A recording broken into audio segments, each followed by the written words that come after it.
उत्तराखंड का सियासी घमासान भी लगातार जारी है। उत्तराखंड का सियासी इतिहास रहा है कि यहां एक मुख्यमंत्री को छोड़कर कोई भी अपने 5 साल का कार्यकाल पूरा नहीं कर पाता। चुनाव से कुछ महीने पहले तीरथ सिंह रावत ने इस्तीफा दे दिया। बीजेपी का ये प्लान कितना कारगर होता है, ये तो चुनाव के बाद ही पता चलेगा। फिलहाल ये रिपोर्ट देखिए।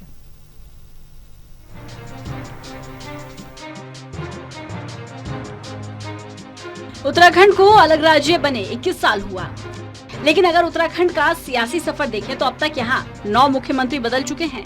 देवभूमि का सियासी सफर ही ऐसा रहा। अगर एनडी तिवारी को छोड़ दें तो कोई भी मुख्यमंत्री अपने 5 साल के कार्यकाल को पूरा नहीं कर पाया।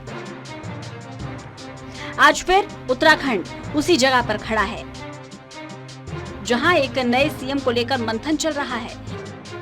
बीते 5 सालों में ही अगर देखें तो प्रदेश में 2017 में विधानसभा चुनाव हुए।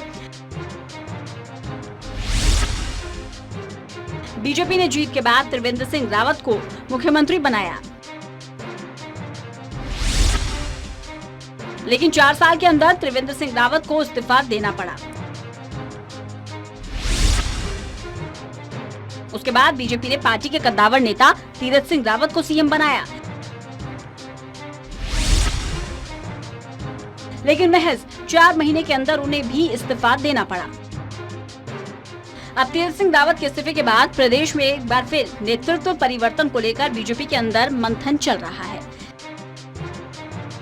लेकिन यहाँ समझने वाली बात यह है कि आखिर ऐसा क्या है कि बीजेपी को अपने नए नवेले सीएम को हटाने की नौबत आ गई।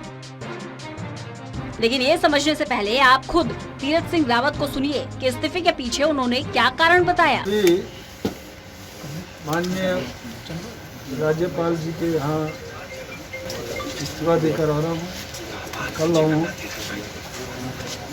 जो चुनाव आयोग के कारण 151, 164 धारा के अंतर्गत जो एक संवैधानिक संकट था और उस संवैधानिक संकट के कारण उन स्थितियों को देखते हुए मद्देनजर रखते हुए मैंने अपना इस्तीफा मुख्यमंत्री पद से देना उचित समझा और मैं अपने केंद्रीय नेतृत्व का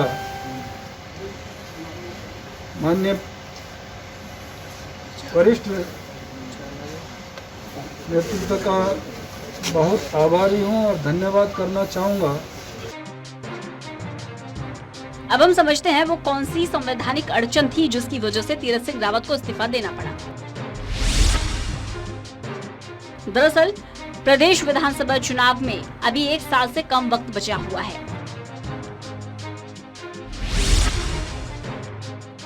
ऐसे में प्रदेश में कोई भी उपचुनाव नहीं कराया जा सकता।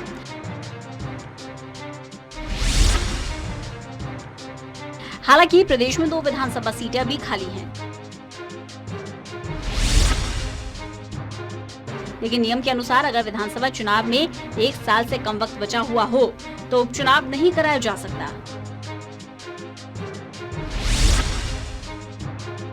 दूसरा ये कि प्रदेश में विधान परिषद नहीं है। यह तो बात रही संवैधानिक प्रक्रिया की, जिसकी वजह से उन्हें इस्तीफा देना पड़ा। लेकिन सूत्र बताते हैं जब से तीरथ सिंह रावत ने मुख्यमंत्री की कुर्सी संभाली तब से वो अपने बयानों को लेकर विवादों में फंसे रहे हैं, जिसकी वजह से पार्टी की किरकिरी हुई।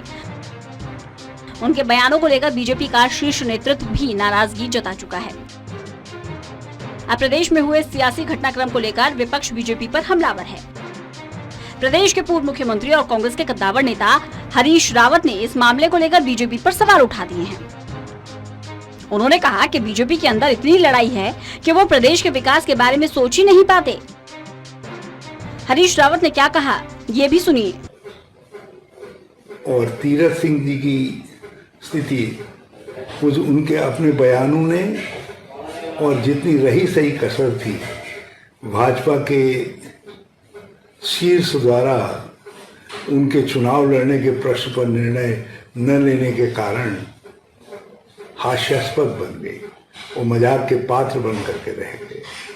लोग कह रहे हैं कि हमारे मुख्यमंत्री को जब इसी बात का ज्ञान नहीं था कि उनको कब चुनाव लड़ करके विधानसभा में पहुंचना है तो ये व्यक्ति हमारा क्या कल्याण करे। लेकिन सवाल उठता है, आखिर चुनाव से कुछ महीने पहले सीएम बदलने का बीजेपी फॉर्मूला कारगर होगा या नहीं, ये कहना मुश्किल सा भी लग रहा है।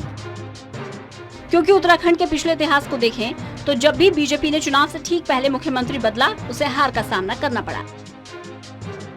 ऐसे में सवाल उठता है, क्या उत्तराखंड की सियासत एक बार फिर से अपने इतिहास को दोहराएगी या फिर बीजेपी इस परंपरा को तोड़कर सरकार बनाने में कामयाब रहेगी। Special desk, total news.